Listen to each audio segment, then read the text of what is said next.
PONOS, as many of you know, is a creator of Battle Cats, but what you wouldn't know is that they made a bunch of other games as well, including this thing, this, and even this. They have a couple of games in Japanese, but I'm going to be focusing on the English games instead. So today I'm going to look and review some of the more forgotten games of PONOS that are left in the shadow of Battle Cat's success.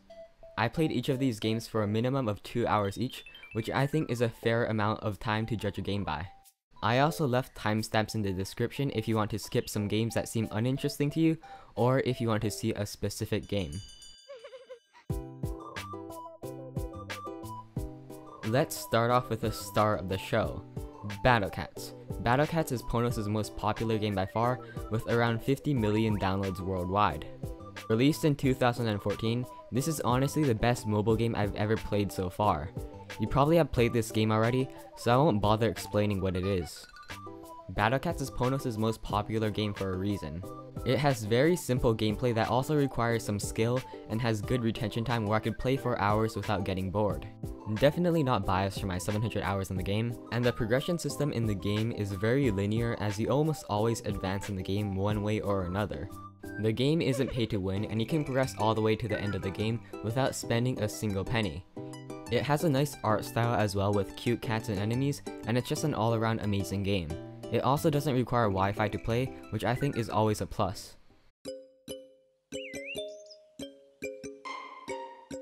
Now I'm going to go over quickly an extension of Battle Cats, Go Go Pogo Cat. Pogo Cat is a very simple game.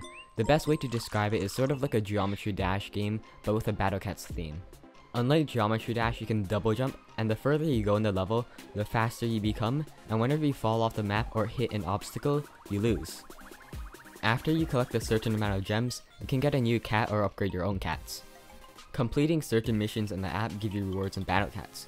The actual gameplay of the app is kinda repetitive, and there aren't any new maps or themes, just randomized obstacles. In my opinion, I think it's an underwhelming game and not something I would play for fun, apart from getting rewards in Battle Cats. Heads Off is a game very similar in art style to Battle Cats. Heads Off is also a very interesting game. It's sorta similar to Pogo Cats, but instead of tapping to jump, you have your character scream and propel you forward. As a plus, it has voice acting that sounds like it comes from an angel itself. The game itself is relatively simple. You need to get as far as possible and collect these spirits along the way, and while doing so, you see your life slowly passing as you progress through certain milestones. It shows a crowning achievement of each year of your life, such as being held back a year in school or switching from 2% milk to skim milk. Whenever you fall off the platform, you die. From the spirits you collect, you can go to a new tree and grow new heads. These heads have different voices, size, and power. This is sort of the game you'll play when you don't know what to do for a few minutes and just want to pass some time away, kind of like how you're watching this YouTube video right now.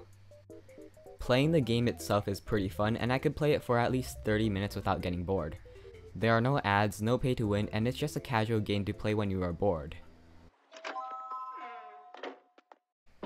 Day Off is a game where you run away from your boss. At the start of the game, you text your boss that you're taking a day off, and just like every normal day off, you use your jet-propelled chair to break through the walls of your office and go on a high-speed chase with your boss. You know, your typical day off. Whenever you get caught by your boss or land on your head, you lose the game. The controls in this game are simple. You have two buttons, one in the bottom right and one in the bottom left. The bottom right one controls your boost and moves you clockwise. The left button moves you counterclockwise. As you progress further into the run, the ground gets more tricky to navigate, and you can see how far your boss is behind you with a little bar at the bottom. Your goal is to get as far as you can before getting caught or dying, and as far as I'm aware, there isn't an end to the game. Just like in real life, you keep going as far as possible, trying to live your life to the fullest potential, all while doing your best to ignore and avoid your inescapable death. And eventually, you make a mistake, an accident happens, or old age catches up with you, and your run ends.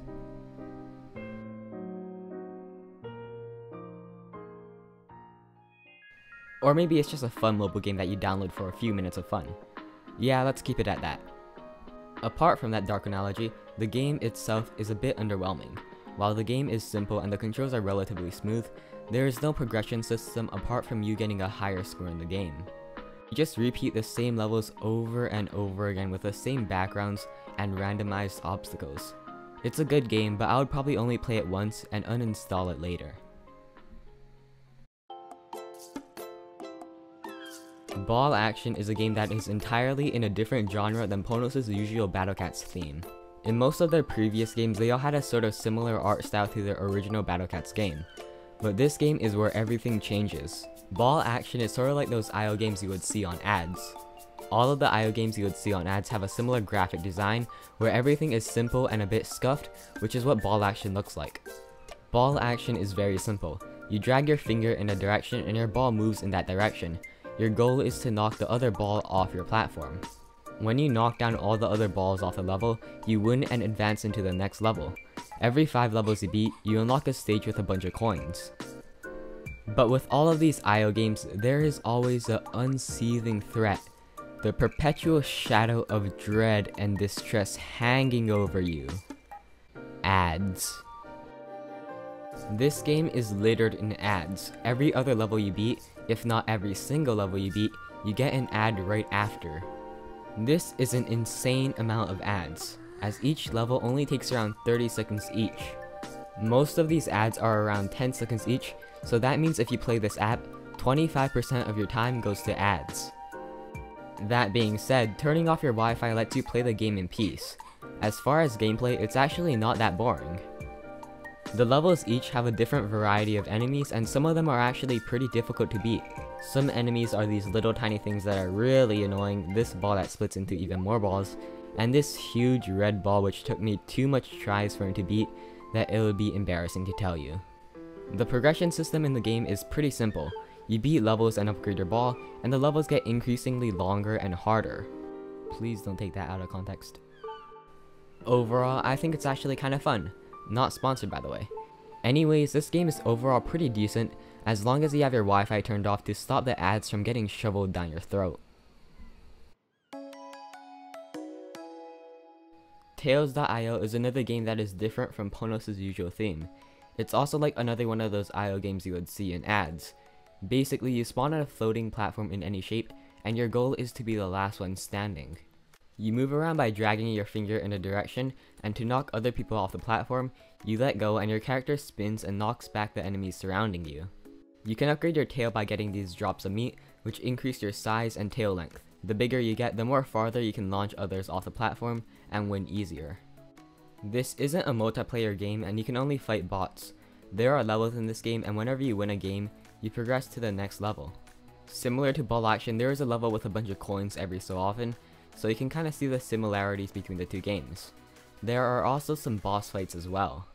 But you might be thinking that I forgot to mention something. After all, how could you have an IO game without a truckload of ads? Every single time you complete a level or lose, you get an ad. But again, this can be easily solved by turning off your Wi-Fi.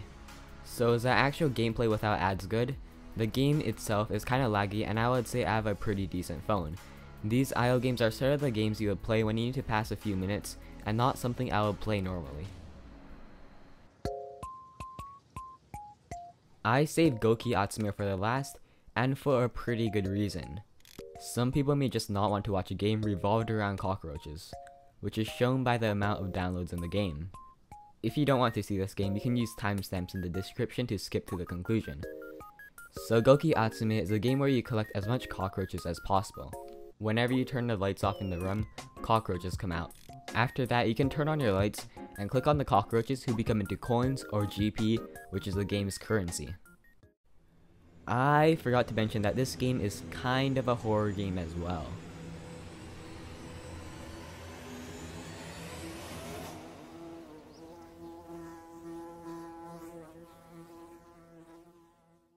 Apart from the jump scares of the game isn't really that bad for a game with only 1k downloads. The more cockroaches you collect, you get more gold and you can unlock new rooms and buy some more items. It's sort of like a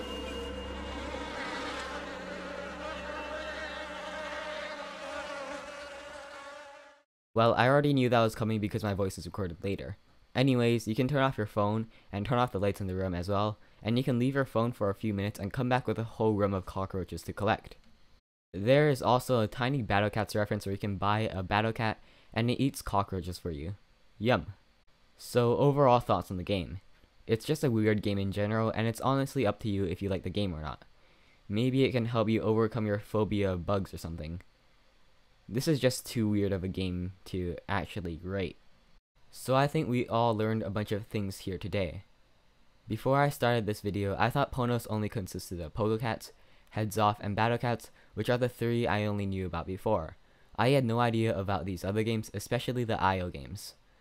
But you can definitely tell the style of PONOS in many of these games. Apart from the IO games, the other games are so random and bizarre, like the cockroach jump scares and using a rocket boosted chair to take a day off from work. One more thing to add on is this is just my opinion on these games, and the fact that I didn't find these games naturally by myself probably affected my thoughts. Me looking for them under the PONOS name could have affected the way I look at the game. After all, I started these games with the intent on talking about them, and did not get an authentic experience. I also don't know if these games were made by the same developer team or not, but regardless, I hope you enjoyed the video and found these games interesting. Bye!